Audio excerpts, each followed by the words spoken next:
Saya melihat benar memang ada satu kekerasan ya, karena orangnya ini temperamen yang saya lihat ya dari fotonya, dia memang temperamen, cepat marah dan orangnya juga pencemburu. Ya teman-teman nilai aja seperti apa ya gitu. Kalau dari saya sih ya itu kejam, tetap kejam.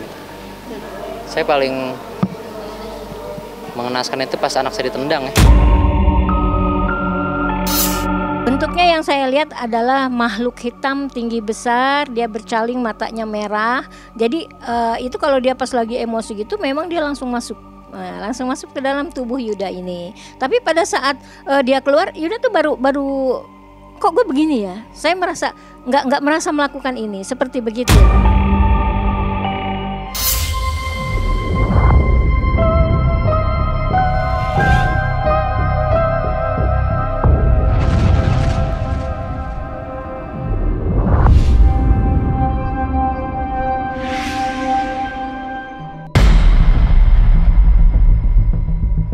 Kebohongan yang dilakukan tersangka YA pada akhirnya menjadi fakta baru bahwa selama ini ada yang disembunyikan. Salah satu yang mengejutkan adalah kebohongan tersangka tentang browsing CCTV kolam renang.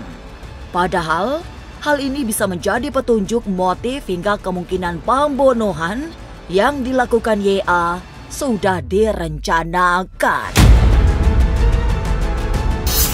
Tapi menurut terawang spiritualis Dewi Amba, urusan CCTV tidak ada kaitannya dengan perencanaan pembunuhan. Apalagi meninggalnya Dante bukan karena direncanakan, melainkan terjadi akibat luapan emosi.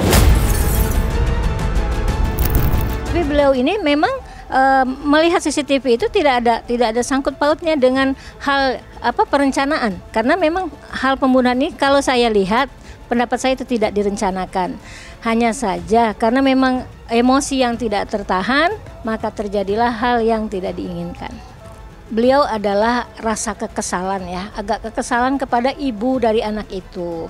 Bisa mungkin dari cemburu atau masalah ekonomi dan sebagainya. Tetapi di sini tidak ada niat untuk membunuh. Hanya saja karena rasa kekesalan yang berlebihan sudah menumpahkan kepada ibunya, anaknya juga akhirnya kena sasaran. Semoga kasusnya juga cepat selesai biar Dante juga tenang gitu aja sih. Ya semoga tersangka bisa dihukum seadil-adilnya. Kebohongan yang juga terdeteksi oleh ahli poligraf adalah soal kekerasan yang dilakukan tersangka YA terhadap Tamara Tias Mara. Padahal ibunda Dante ini adalah kekasih yang sudah 2 tahun dipacari. Kekerasan fisik dalam telisik Dewi Amba sering dilakukan tersangka pada Tamara. Pemicunya sering tidak masuk akal. Misalnya saja karena cemburu. Benar, saya melihat benar memang ada satu kekerasan ya, karena orangnya ini temperamen yang saya lihat ya dari fotonya, dia memang temperamen, cepat marah dan orangnya juga pencemburu. Memang sering terjadi kekerasan fisik ya, karena memang orang yang temperamen itu biasanya mudah sekali melakukan hal-hal kekerasan fisik. Maafkan, aku maafin, tapi proses hukum kan harus tetap berjalan. Sering melakukan kekerasan pada pacar sendiri, karakter YA ditengarai memang temperamental, cepat marah, serta mudah dikipasi oleh emosi. Kekerasan itu pula yang kemudian menyasar Dante yang sesungguhnya tidak mengerti apa-apa. Dia nih jiwanya nih jiwa seorang petualang ya kan. Orangnya jiwanya seorang petualang. Dia ini adatnya keras atau tidak bisa diatur, maunya sendiri gitu. Jadi dia maunya ngatur tapi tidak mau diatur. Tadi dari mata lo ada kejanggalan nggak dari hasil rekonstruksinya mungkin? Ya teman-teman nilai aja seperti apa ya gitu. Kalau dari saya sih Ya itu kejam, tetap kejam.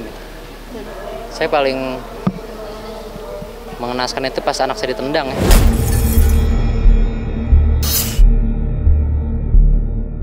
Tapi benarkah sifat YA yang temperamental dipengaruhi oleh khodam pendampingnya? Jangan kemana-mana, tetap subscribe, like, share, dan komen agar tak ada yang terasa ganjil di sekitar Anda.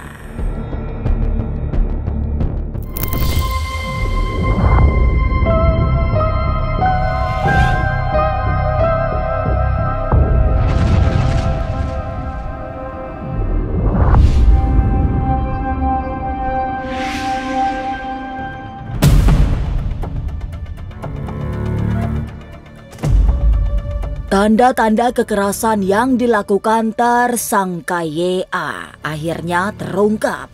Setidaknya, temuan polisi yang menunjukkan bahwa tersangka berbohong soal kekerasan pada Tamara menjadi petunjuk untuk mengungkap sifat-sifatnya yang mudah tersulut emosi. Tapi menurut Bunda Dewi Amba yang paham betul soal supranatural, karakter YA dipengaruhi oleh khodam pendamping. Sebab ia memang didampingi oleh sosok yang luar biasa berasal dari ilmu kuno yang dipelajarinya. Ada pendamping ya, pendampingnya dia nih luar biasa. Yang aku lihat itu pendampingnya dari satu keilmuan. Jadi bisa jadi dia mempunyai satu keilmuan untuk pagar diri ya, untuk pagar diri. Anti sajam. Memiliki ilmu kebal, senjata tajam, rupanya membuat tersangka menjadi tidak takut pada siapapun. Tapi ilmu ini memiliki efek jahat yang jika tidak dikendalikan bisa membuat celaka. Sebab pemilik ilmu kebal senjata tajam menjadi mudah tersulut api kemarahan.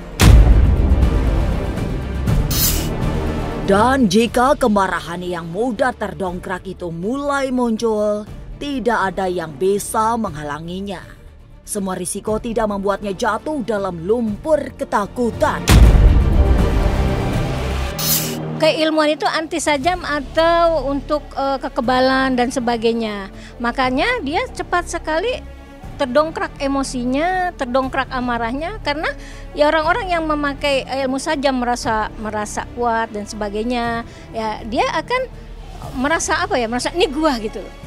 Jadi berani, apapun berani, tidak terpikirkan hal-hal yang di luar nalar. Dia tidak memikirkan resiko kejadiannya seperti apa yang ada, dia artinya kepuasan dia lah, mengeluarkan emosinya yang luar biasa. Jadi tidak ada tuh dipertahankan atau gimana, karena memang kalau sudah keluar sudah tidak bisa tertahan.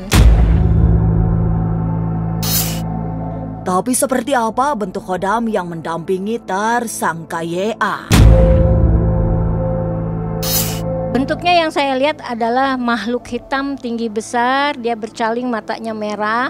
Jadi itu kalau dia pas lagi emosi gitu memang dia langsung masuk ke dalam tubuh Yuda ini. Tapi pada saat dia keluar, Yuda tuh baru kok gue begini ya, saya merasa nggak merasa melakukan ini seperti begitu. Tapi pada saat dia masuk, dia tidak merasakan apa-apa, ya udah yang ada emosi yang keluar. Misteri kematian Dante masih belum menemukan titik terang. Tersangka YA bahkan diketahui melakukan 2 kebohongan saat diperiksa ahli poligraf.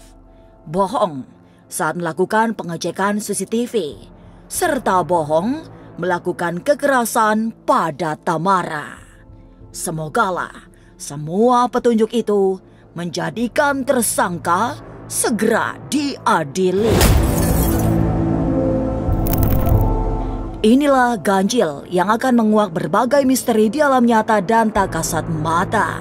Sampai jumpa pada episode selanjutnya dengan kisah-kisah ganjil setiap hari Senin, Kamis, dan Jumat pukul 5 sore. Tapi sebelumnya, jangan lupa subscribe, like, share, dan komen agar tak ada yang terasa ganjil di sekitar Anda.